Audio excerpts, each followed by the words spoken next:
యూట్యూబ్లో అయితే ఏంటి, ఇన్స్టాలో అయితే ఏంటి, దాదాపు ఒక షార్ట్ని 20 లక్షల మంది వీక్షించారు. అదేమిటి అంటే కవల పిల్లల్లో ఎవరు పెద్దవాళ్ళు అన్న అంశం మీద ఒక చిన్న విషయాన్ని చెప్పడం జరిగింది. దానికి స్పందన బాగా వచ్చింది. అయితే కొంతమంది చాలా తెలివిగా ధర్మబద్ధంగా ఒక ప్రశ్న అడిగారు. అయ్యా, తల్లి గర్భంలో 2 పిండాలు ఏర్పడ్డ తర్వాత ఒక పిండం ఒక చోట ఉండకుండా అలా తిరుగుతూనే ఉంటుంది కదా, అలాంటప్పుడు ముందు వచ్చిన వాడు పెద్దవాడని, తర్వాత వచ్చిన వాడు చిన్నవాడని కానీ, లేదా తర్వాత వచ్చిన వాడు పెద్దవాడని కానీ, ముందు వచ్చిన వాడు చిన్నవాడని కానీ నిర్ణయం చేయడానికి కుదురుతుందా? ఎవడు ముందు ఏర్పడ్డాడో మనకు అసలు ఎలా తెలుస్తుంది? కనుక ఈ చిక్కు వీడేది కాదు సుమా, దీనికి సరైన సమాధానం చెప్పండి అని అడిగారు. తల్లి గర్భంలో ఎలా ఉన్నదో నువ్వు చూడలేవయ్యా, అది దేవతలకు మాత్రమే తెలిసే విషయం కదండి. బయటికి వచ్చేటప్పుడు మాత్రం మన కంటికి ప్రత్యక్షంగా కనపడుతుంది కదా, కనపడుతున్న దాన్నే ఈ విషయంలో ప్రమాణంగా గ్రహించాలి అని చెప్పారు. అలా గ్రహించడం వల్ల మనకి దోషం రాదు. కనుక ముందు వచ్చిన వాడిని చిన్నవాడిగాను, తర్వాత వచ్చిన వాడిని పెద్దవాడిగాను నిర్ణయం చేశారు. భాగవతాన్ని మీరు పరిశీలిస్తే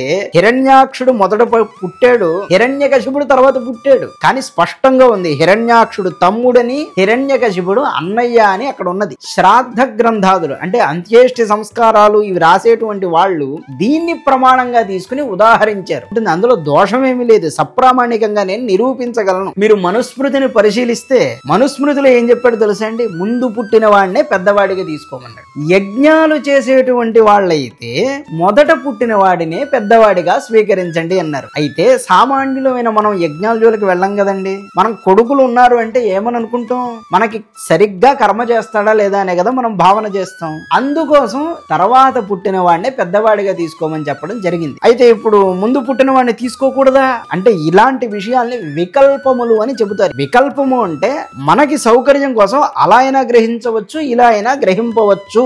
ఒక్కసారి ఎవడిని పెద్దవాడు అని నిర్ణయం చేసుకున్నామో కవల పిల్లల్లో కర్మ చేసేటప్పుడు అతడికే ఆ పెద్దరికం ఇస్తూ ఉండాలి. ఇప్పుడు ఎవరైనా పెద్దవారు చనిపోయినప్పుడు కర్మ చేసే బాధ్యత ఆయన మీద పెట్టారు. ఈసారి నేను పెద్దరికం తీసుకున్నాను, వచ్చేసారి నువ్వు పెద్దరికం తీసుకొని అనకూడదు. కవల పిల్లలు అయినప్పటికీ కూడా హాస్పిటల్స్ లో ఆపరేషన్ చేస్తారు కదండి, కోసి తీస్తూ ఉంటారు. అప్పుడు ఎలా పెద్దరికాన్ని నిర్ణయిస్తారు అంటే మొట్టమొదటగా ఎవరిని తీశారో వాడినైనా పెద్దవాడు అనుకో, లేదా తర్వాత ప్రమాణాన్ని అంటే శ్రాద్ధ ప్రమాణాన్ని అనుసరించి తర్వాత తీసిన వాడినైనా పెద్దవాడు అనుకో. అందులో తప్పేమీ లేదు. అనుకో అన్న తప్పుగా అనుకోకండి, అనుకోండి అన్న ఉద్దేశం. అంటే ఇలాంటి విషయాల్లో ఏదైనా ఒక సందేహం వచ్చినప్పుడు నివృత్తి చేయడం కూడా మా కర్తవ్యమే. కనుక దాన్ని అనుసరించి తెలిసినంతలో చెప్పడం జరుగుతుంది. తెలియకపోతే పెద్దవాళ్ళని అడిగైనా కూడా సరైన సమాధానమే చెప్పడానికి ప్రయత్నిస్తాము.